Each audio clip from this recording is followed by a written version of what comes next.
డిఎన్ఏలో మా editor భరత్తో discuss చేద్దాం. Bharat, phone tapping కేసులో సంతోష్ రావును ఈరోజు ప్రశ్నించింది, ఎలా చూడొచ్చు? సో మీరే చెప్పారు ఇప్పుడు సంతోష్ రావు తర్వాత నెక్స్ట్ ఎవరు అని చెప్పి. కేసీఆర్ నెక్స్ట్ టార్గెట్ కేసీఆర్ అనే ప్రచారం కూడా జరుగుతుంది. కేసీఆర్ పిలవచ్చు, కవితను కూడా పిలవచ్చు కదా. మధ్యలో కవిత కూడా ఉన్నారు. ఇంకా ఫ్యామిలీ మెంబర్స్ లో హరీష్ రావు అయిపోయారు, కేటీఆర్ అయిపోయారు, సంతోష్ రావు అయిపోయారు, నెక్స్ట్ కవిత, ఆ తర్వాత కేసీఆర్. సో వీళ్ళందరూ కూడా పిలవచ్చని లీక్స్ అయితే వస్తున్నాయి. నెక్స్ట్ కవితను ఒక 2 days లో పిలుస్తారు, తర్వాత కేసీఆర్ ను మున్సిపల్ ఎన్నికల ముందు పిలుస్తారు అని చెప్పి. సో ఒకటి అంటే విచారణకు సంబంధించి సజ్జనార్ వచ్చిన తర్వాత అయితే వేగవంతమైంది విచారణ. ఈ 1.5 year 2 years లో వీళ్ళని పిలవడానికి ఉన్న ఇబ్బంది ఏంటో అర్థం కాలేదు. ఇప్పుడు మంత్రులు గొడవలు, కోమటిరెడ్డి బట్టి ఈ గొడవలు, నిన్న ప్రజాభవన్ లో 4 మంత్రుల మీటింగ్, ఇవన్నీ నడుస్తున్న సమయంలో కొంత ఇష్యూ డైవర్షన్ కోసం ఈ విధంగా చేస్తున్నారన్న విమర్శలు ఖచ్చితంగా బీఆర్ఎస్ నుంచి వాళ్ళ నుంచి వినిపిస్తున్నాయి. కాకపోతే నేను ఒకటి అబ్జర్వ్ చేశాను, ఏంటంటే హరీష్ రావు, కేటీఆర్ వీళ్ళిద్దరూ అటెండ్ అయినప్పుడు చాలా హంగామా చేసింది బీఆర్ఎస్. మరి సంతోష్ వచ్చినప్పుడు ఇవాళ పెద్దగా హంగామా లేదు. ఎందుకంటే అందరూ కూడా తెలంగాణ భవన్ నుంచి వరుసగా ఎమ్మెల్యేలు, ఎంపీలు అందరూ వచ్చి హరీష్ రావును, కేటీఆర్ను వాళ్ళంతా ముందు హరీష్ రావు విచారణప్పుడు హరీష్ రావు ఇంటి నుంచి ఇంటికి కేటీఆర్ వచ్చారు. హరీష్ రావు, కేటీఆర్ ఇద్దరు కలిసి తెలంగాణ భవన్కి వచ్చారు. తెలంగాణ భవన్ నుంచి జూబ్లీహిల్స్ పోలీస్ స్టేషన్ దాకా అందరు పంపించారు. ఆ తర్వాత కేటీఆర్ విషయంలో కూడా సేమ్ అదే జరిగింది. కేటీఆర్ ఇంటికి హరీష్ రావు, ఎమ్మెల్యేలు అందరూ వెళ్లారు. ఆ తర్వాత తెలంగాణ భవన్ లో కేటీఆర్ మాట్లాడి అడ్రస్ చేసి బయటకు వచ్చారు. ఆ హంగామా ఇవాళ సంతోష్ విషయంలో జరగలేదు. అది మాత్రం మనం అబ్జర్వ్ చేయొచ్చు. ఎమ్మెల్యేలు, ఎంపీలు ఎవరు కూడా అక్కడ ఉన్నట్టు మనకు అనిపించట్లేదు. ఉన్నారు, లీడర్స్ ఉన్నారు, పూర్తిగా లేరని కాదు. బట్ ఎమ్మెల్యే, ఎంపీ స్థాయి లీడర్స్ అక్కడ ఎందుకు లేరన్నది చూడాలి. రెండోది, యాస్టీజ్ గా కవిత కూడా మాట్లాడింది. ప్రతి విచారణ సందర్భంగా కవిత మాట్లాడుతుంది.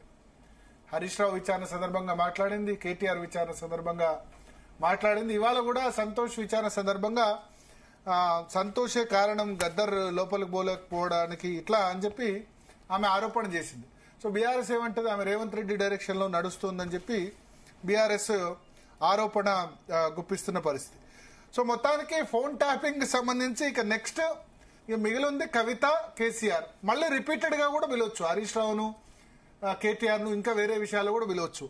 ఇదంతా కూడా ఏమంటారంటే దీనిలో కాంక్రీట్ యాక్షన్ ఎంత మేరకు ఉంటుంది, ఛార్జ్ షీట్ లో వీళ్ళ పేర్లు ఎంత మేరకు ఇంక్లూడ్ చేస్తారు ఏంటి అన్నది మనం చూడాలి. సంతోష్ సంబంధించి రోల్ సంబంధించి అయితే ముఖ్యంగా కేసీఆర్ కు అత్యంత ఏమంటారు 24 hours కేసీఆర్ తో ఉండే వ్యక్తి సంతోష్. కొద్దిమంది ఏం చెప్తారంటే కేసీఆర్ కు కళ్ళు, ముక్కు, చెవులు అని కూడా సంతోషే. ఇయర్స్, ఐస్, నోసు అన్ని కూడా సంతోషే. ఈవెన్ కూతురు లోపలికి వెళ్లాలన్నా సరే, అంటే కవిత వెళ్లి కేసీఆర్ ని కలవాలన్నా సరే సంతోషే చెప్పాలి, మీ కవిత వచ్చింది కలుస్తారా లేదా.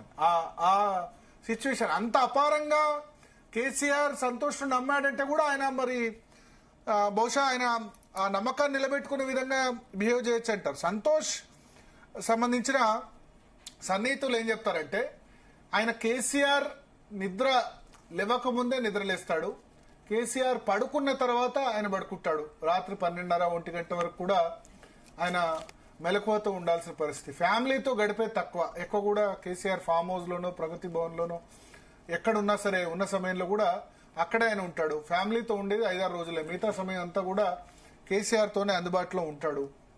సో ఆయనకు అన్ని తానే వ్యవహరించే సమయంలో కేసీఆర్ కు నార్మల్ గా వ్యక్తుల్ని కలవడం అంటూ ఇష్టం ఉండదు. ఎక్కువ మంది వ్యక్తులను కలవరు, రోజుకు ఒకళ్ళిద్దరు మాత్రమే కలుస్తారు. ఒక్కో రోజు కొన్ని రోజుల తరబడి, వారాల తరబడి కూడా ఎవరిని కలవకుండా ఉంటారు. అటువంటి సందర్భాల్లో ఫోన్ కాల్ సంతోష్ కు చేసి కేసీఆర్ చెప్పినప్పుడు కేసీఆర్ కి ఇష్టం ఉండని సందర్భంలో మాట్లాడాలనిపిస్తే మాట్లాడతారు, లేకపోతే మాట్లాడరు. సో ఆ సందర్భంలో సంతోష్ బ్లేమ్ అవుతున్నాడు అని సన్నిహితులు చెప్పే మాట ఏంటంటే కేసీఆర్ కు మాట్లాడడం, అపాయింట్మెంట్లు ఇవ్వడం ఇష్టం ఉండదు. సో సంతోష్ దృష్టికి వాళ్ళు తీసుకొస్తారు, మాకు అపాయింట్మెంట్ కావాలి, లేకపోతే కేసీఆర్ తో మాట్లాడాలని. బట్ కేసీఆర్ కు ఇష్టం ఉండదు కాబట్టి ఆ బ్లేమ్ అంతా సంతోష్ భరిస్తున్నాడు అన్నది సంతోష్ సన్నిహితుల ఆవేదన. అనవసరంగా సంతోష్ను ఈ విషయంలో బ్లేమ్ చేస్తున్నాను. ఇక సంతోష్ వ్యతిరేకులు చెప్పేది ఏంటంటే కేసీఆర్ కు ఈ ఫోన్ కాల్స్ వచ్చినా మెసేజ్ వచ్చినా తనకు అనుకూలంగా ఉన్నాయి మాత్రమే చెప్తాడు. సంతోష్ గురించి వ్యతిరేకత బయట వాళ్ళు చెప్పట్లేదు, కుటుంబ సభ్యులే చెప్తున్నారు కదా. కుటుంబ సభ్యులు అంటే కవిత అందరి మీద వ్యతిరేకత వ్యక్తం చేస్తుంది, ఒక సంతోష్ మీద కాదు కదా. కేటీఆర్ మీద నెగిటివ్ గా మాట్లాడింది, హరీష్ రావు మీద నెగిటివ్ గా మాట్లాడింది. ఇక సంతోష్ వ్యతిరేకులు చెప్పేది ఏంటంటే ఆయనకు అనుకూలమైన విషయాలు మాత్రమే, ఆయనకు నచ్చిన వ్యక్తుల్ని మాత్రమే అపాయింట్మెంట్స్ విషయంలో, ఫోన్ కాల్స్ విషయంలో చెప్తారు. నచ్చని వ్యక్తుల విషయంలో ఆయన కేసీఆర్ కు చెప్పరు.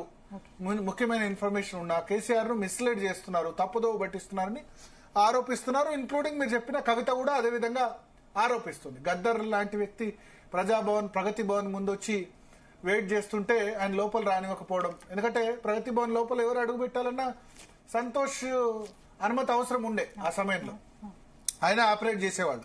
సడన్ గా గద్దర్ వితౌట్ అపాయింట్మెంట్ గా వచ్చినప్పుడు మరి అది కేసీఆర్ చెప్పారా లేకపోతే ఏం చెప్పారు? కేసీఆర్ కూడా జనరల్ గా అట్లా అపాయింట్మెంట్ లేకుండా వచ్చి కలవడం ఇష్టం ఉండదు. చాలా మంది మంత్రులు కూడా వెనక్కి వెళ్ళిపోయిన పరిస్థితి. మహమూద్ అలీ లాంటి వాళ్ళు, ఈటల రాజేందర్ కూడా చెప్పారు, మేము అధికారంలో ఉన్నప్పుడు ఒక్కోసారి మాకు అక్కడ ప్రగతి భవన్ లోపలికి అడుగు పెట్టాలంటేనే ప్రాబ్లం ఏమి ఉండదు, ఇప్పుడు సార్ కలవరని చెప్పి పంపించేవాళ్ళు, వెహికల్ రిటర్న్ పంపిన సందర్భాలు ఉన్నాయని కూడా చెప్తారు. ఇక ఫోన్ ట్యాపింగ్ వ్యవహారంలో సంతోష్ మీద ఉన్న అలిగేషన్ ఏంటంటే సంతోష్ కొన్ని చిట్టీలు రాసి పంపిస్తే పోలీస్ అధికారులు భుజంగరావు గాని లేకపోతే ప్రభాకర్ రావు గాని లేకపోతే మొత్తం పోలీస్ వ్యవస్థ అంతా కూడా సంతోష్ కనుసన్నల్లో నడిచింది. పోలీసుల సంబంధించి డీజీపీ నుంచి మొదలు పెడితే ఇంటెలిజెన్స్ చీఫ్ వరకు కూడా డైరెక్ట్ గా కేసీఆర్ మాట్లాడరు. సంతోష్ మాటనే కేసీఆర్ మాట. సంతోష్ ఏది చెప్తే అదే ఫైనల్. అది కేసీఆర్ మాటనే అనుకునేవాళ్ళు పోలీస్ అధికారులైనా లేకపోతే మిగతా వాళ్ళైనా అని ఒక భావన అయితే ఖచ్చితంగా ఉండేది. సో దానికి సంబంధించి ఉన్నాయి. బట్ అల్టిమేట్ గా ఇప్పుడు సంతోష్ ఈజ్ నాట్ ఒక రాజ్యసభ సభ్యుడిగా ఉన్నాడు తప్ప వీళ్ళైనా మంత్రులుగా ఉన్నారు. కేటీఆర్ గాని, హరీష్ రావు గాని, కవిత కూడా ఎంపీగా ఉంది. ఆయన కూడా రాజ్యసభ సాధారణ ఎంపీ, అది కూడా 2018 నుంచి 24 వరకు మాత్రమే. సో రాజ్యసభ సభ్యుడి హోదాలో ఫైల్స్ సంతకం చేయడానికి ఏముండదు. పలానా వాళ్ళ ఫోన్ ట్యాపింగ్ చేయమని ఎక్కడ కూడా అఫీషియల్ గా సంతోష్ దొరికేందుకు అవకాశం ఉండదు. సో క్వశ్చన్ చేసినప్పుడు ఇవే క్వశ్చన్స్ వస్తాయి ఆటోమేటిక్ గా. మీరేమైనా చెప్పారా? ప్రభాకర్ రావు తెలుసా? ప్రభాకర్ రావుకు మీరు ఏమైనా ఇన్స్ట్రక్షన్ ఇచ్చారా? రాధాకిషన్ రావుకు మీరు ఏమైనా ఇన్స్ట్రక్షన్ ఇచ్చారా? రాధాకిషన్ రావు పెద్ద ఆయన అన్నాడు, పెద్ద ఆయన అంటే ఎవరు? కేసీఆరా? లేకపోతే ఇవేంటి? ఇటువంటి క్వశ్చన్స్ అన్ని కూడా ఖచ్చితంగా వచ్చేందుకు ఆస్కారం ఉంటుంది. మాట్లాడదాం. మనతో పాటు రమ్యారావు గారు కాంగ్రెస్ పార్టీ నుంచి